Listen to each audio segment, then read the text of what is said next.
Hello, I'm Jim Webb. This is Mike Meyers' Guide to Managing and Troubleshooting PCs, 6th edition, PowerPoint. And we're talking about essential peripherals come a long way from the old days. I can't wait to tell you all about it.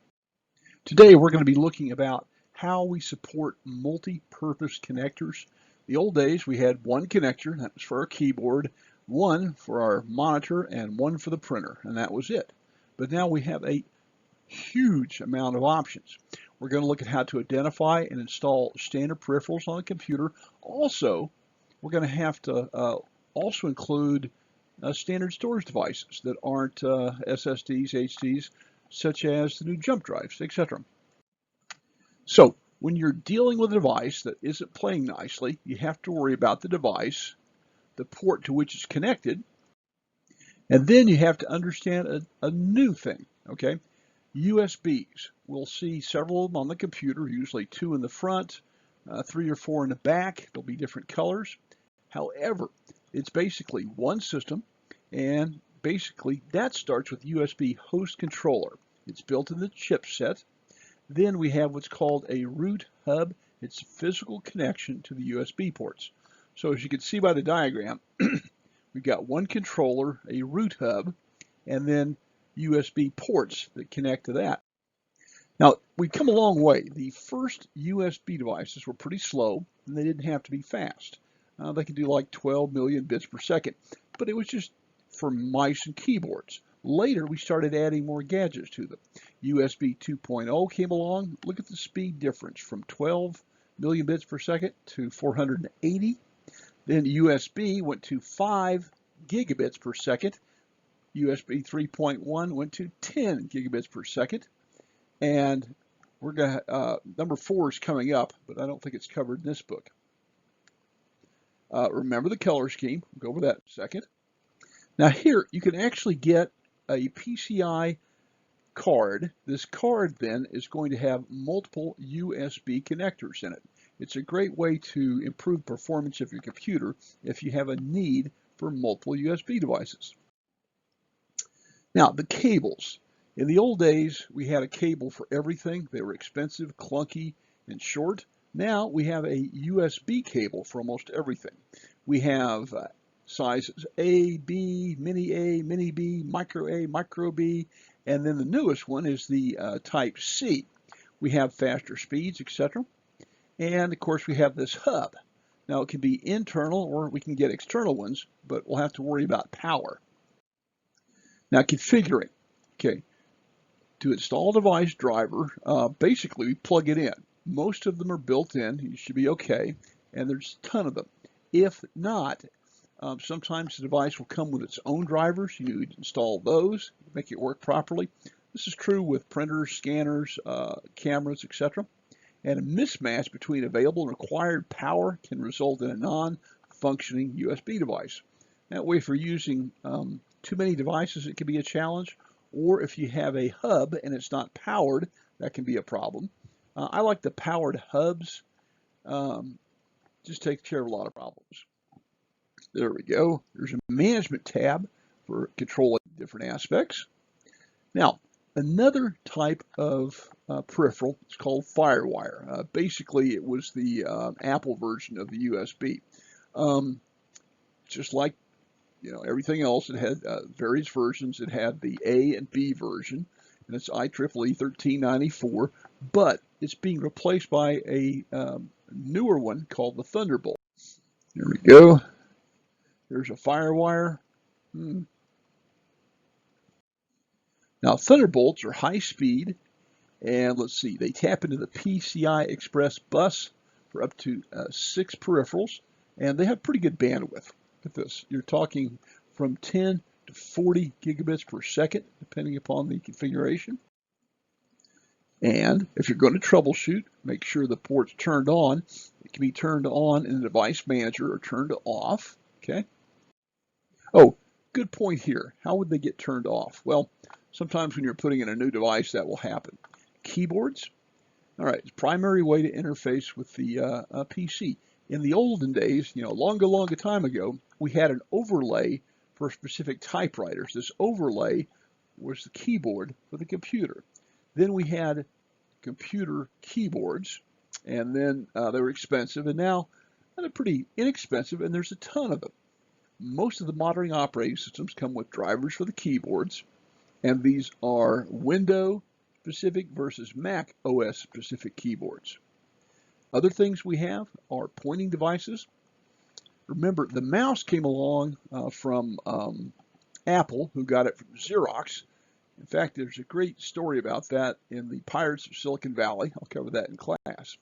So these pointing devices included the mouse, the touchpad, and the optical mouse. The mouse came along first, had a trackball, used movement of the ball to move the pointer.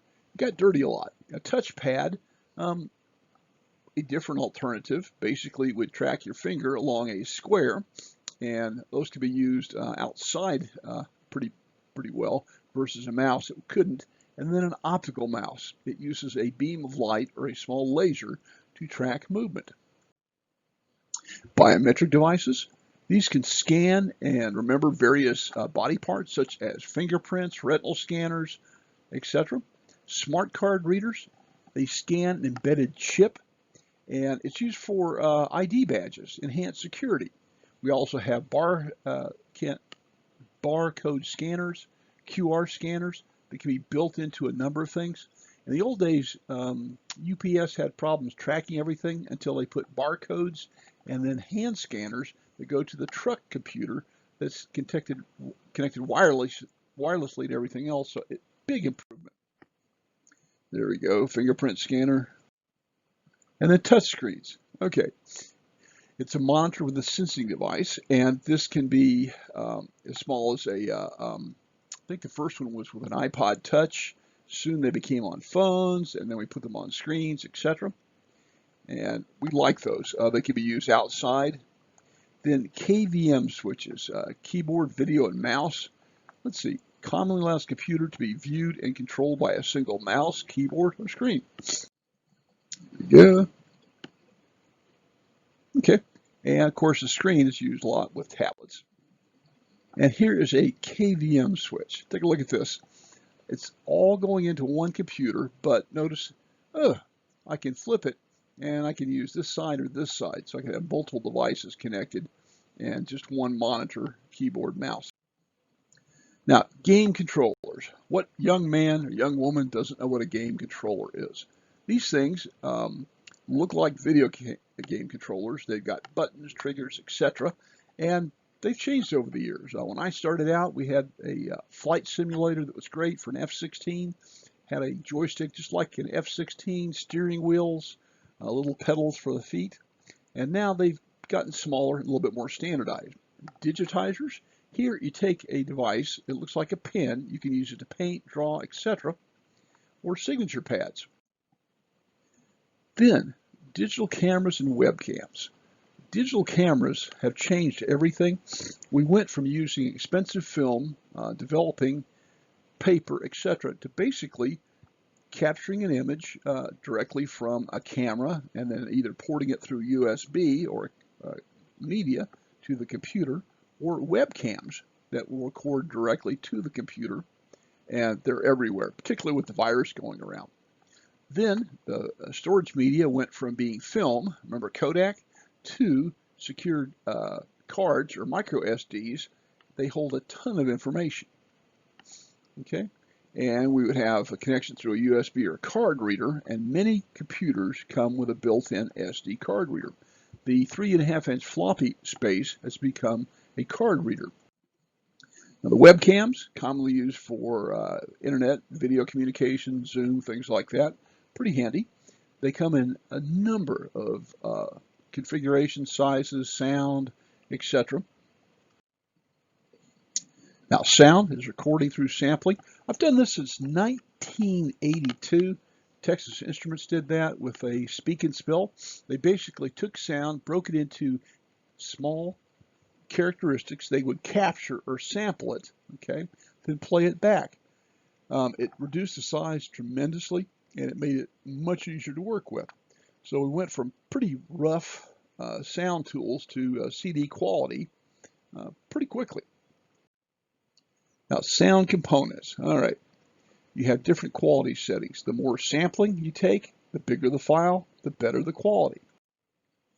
And it shows up in how we work with this. Wave was the first one in the PC world. It was pretty big, and the files were bulky. The MP3, here it was a compressor, and it also sampled, and allowed us to have MP3 players that held huge amounts of information.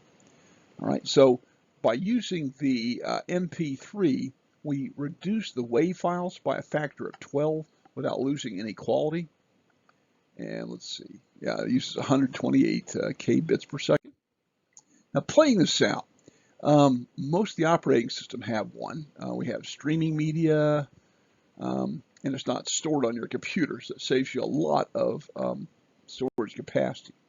A MIDI, it's a second processor on the sound card that interprets standard musical instrument digital interfaces. So basically, you're reproducing an instrument but doing digitally, and these are pretty small compared to WAV files. Incidentally, I heard music that was produced synthetically in the 1970s by a guy named Tomita in Japan.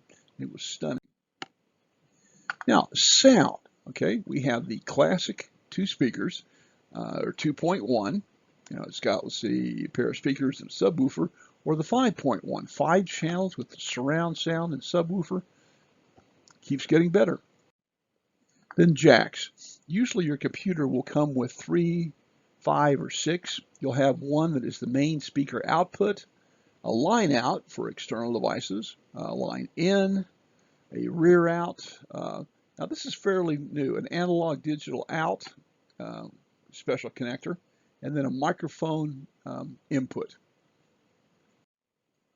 The latest edition is the Sony Philips digital interface. It's a single connection between speakers and the sound card, and it can be optical or coaxial. Microphones connect to the sound card for recording input, and I use the headset. I'm recording off them now. It's got speakers and a microphone built in. Quite easy to use. Now, video formats. It gets a little bit dicey here. Most of you don't remember it, but when I was young, there were still silent movies around, and they would have sheet music to play the piano with because it was difficult to have a movie with sound. Nowadays, we come around a lot of the problems. We have a track for picture and track for audio.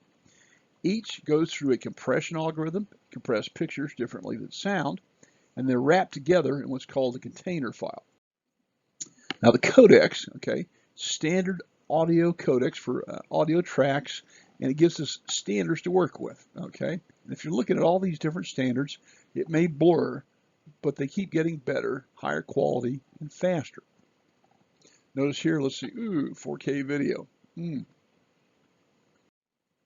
a wrapper. A wrapper is a container file.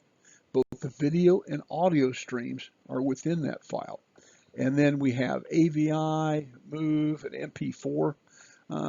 AVI is not used too much, but we're sure using this MP4 and the MOV. Now, storage devices. Whoa, get pretty interesting here. In the old days, we would store everything on tape. Tape gave way to floppy disks. Floppy disks gave way to hard disks. Hard disks are giving way to flash memory and optical disks. The flash memory is most prevalent now. Optical disks have done great.